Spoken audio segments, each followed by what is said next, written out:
En esta sesión 8 vamos a ver lo que es el estatismo, es decir, lo opuesto al gobierno limitado. El gobierno limitado es tanto un principio como una norma, como un valor, y es el principio central, primero y central del liberalismo clásico. Lo opuesto al gobierno limitado es el estatismo. El gobierno sin límites en las funciones, es decir, un gobierno que supuestamente se tiene que ocupar de la atención médica, de la educación primaria, media y universitaria, la agricultura, la industria, no tiene límites. Todo, los pobres, las casas, de repartir casa, comida, todo concentra el Estado, funcione, entonces controlar a los bancos, controlar a las empresas de transporte, de seguro, todo, reglamentar y regimentar lo que las empresas deben hacer, lo que las escuelas, hasta a veces lo que las iglesias deben hacer o no hacer. Ese es el Estado ilimitado en funciones. Y por consiguiente, ilimitado también en la segunda de las dimensiones básicas, cuando hablamos del Estado, en sus poderes, atribuciones, competencias. Es una concentración enorme de poder, porque para cumplir esas funciones, todo ese cúmulo, ese universo de funciones tan diversas, entonces el Estado reclama y las legislaturas le conceden una cantidad enorme de poderes, atribuciones que caen en lo arbitrario y en lo caprichoso muchas veces. Y en la tercera de las dimensiones tampoco tiene límites el Estado, los gastos y los recursos. La cuenta de gastos del Estado se eleva astronómicamente. Y por lo tanto los recursos que nos quita a todos nosotros. En el Perú, por ejemplo, el Estado se gasta en promedio $2.000 al año por habitante. O sea, por familia $8.000, supongamos una familia de 4 miembros promedio. Es una barbaridad. ¿Y todo para qué? Para que no tengamos ni las funciones propias del Estado, que son seguridad, justicia, infraestructura, porque al abarcar tanto no aprieta ni siquiera lo que es suyo. Y tampoco tenemos educación, atención médica, jubilatoria de calidad prestada por el Estado. Sin embargo, la concentración de poder y la concentración de dinero es enorme. Y es una enorme concentración de poder y dinero en las mismas manos. Por eso es la corrupción.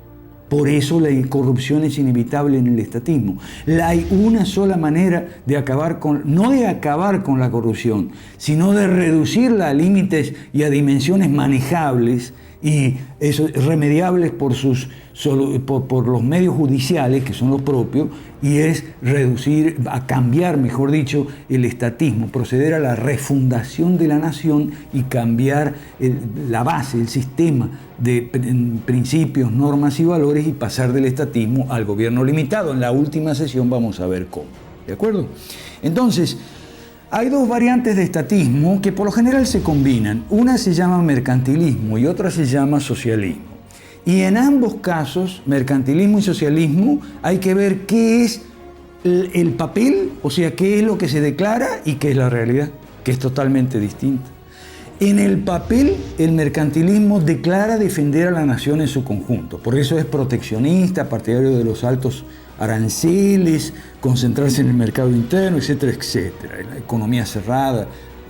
Eso es en declaración, protege a la nación en su conjunto, la industria nacional, la agricultura, etcétera, etcétera, etcétera. En la realidad, lo que significa eso es conceder privilegios de carácter económico mediante las leyes malas a una casta o una oligarquía económica de empresarios establecidos, ¿no?, que son los únicos prácticamente, de hecho, que pueden operar en el mercado y entonces es muy difícil competir con ellos. Entonces, eso es el mercantilismo en la práctica, no en el papel.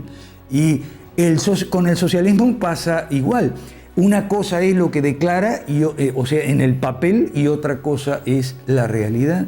En el papel ellos declaran proteger, entre comillas, no tanto a la nación en su conjunto, sino como al pueblo, los pobres, ¿okay? Las clases más necesitadas, desposeídos, los excluidos, como está de moda ahora decir en el lenguaje políticamente correcto posmodernista. ¿ok? Los excluidos, los pobres, y tal. Eso es lo que declara el socialismo. Ahora, en la práctica, ¿le llega algo a los pobres de todo lo que le quitan, le quitan a la gente, incluyendo a los pobres, porque también los pobres pagan impuestos indirectos cada vez que compran un pedazo de pan o una libra de chocolate? O queso, lo que vayan a comprar. Entonces, ¿le llega algo a los pobres? Muy poco. La mayor parte se queda en la intermediación política. Entonces, en la práctica, el socialismo, y esto lo podemos ver en Venezuela, donde se está construyendo el socialismo, y en Cuba, donde ya está construido, en la práctica el socialismo, así como el mercantilismo en la práctica era entregarle los privilegios y el poder, concentrarlo en una élite, una oligarquía económica, en este caso es una oligarquía política principalmente, y burocrática y sindical y también cultural, a esa oligarquía de izquierda, ¿ok? La otra podríamos llamar oligarquía de derecha, esta le podemos llamar oligarquía de izquierda, es la que concentra el poder. Ahora, lo que tenemos en el Perú y en América Latina es una combinación de ambas cosas, de mercantilismo y de socialismo. Esa combinación se hace en el Congreso, como los privilegios a las oligarquías se les conceden mediante leyes, entonces en el Congreso se arma un cambalache, un intercambio. Los izquierdistas votan a favor de las leyes de los mercantilistas y viceversa. Es un intercambio de votos en el Congreso que significa un intercambio de privilegios en la realidad. Es decir, las izquierdas reconocen el coto cerrado, el feudo. Las izquierdas reconocen los privilegios de la derecha mercantilista y la derecha mercantilista reconoce los privilegios de las izquierdas. Eso le llaman pacto social. Lo inventaron los ingleses, los laboristas y conservadores en la posguerra. Y de ahí se esparció por todo el mundo. Eso se llama la combinación fatal social-mercantilismo, social-mercantilismo, porque combina el socialismo y el mercantilismo en la práctica, no la declaración. La declaración es una cosa y los hechos son otra. Una cosa es el papel y otra cosa es los hechos. Y no digo, fíjense bien que digo el papel y no la teoría, porque mucha gente dice, no, es que la teoría, en teoría es bueno. No, no es bueno. En teoría no es bueno el mercantilismo. Es una cantidad enorme de falacias económicas que ya fueron denunciadas por Bastiat en el siglo XIX.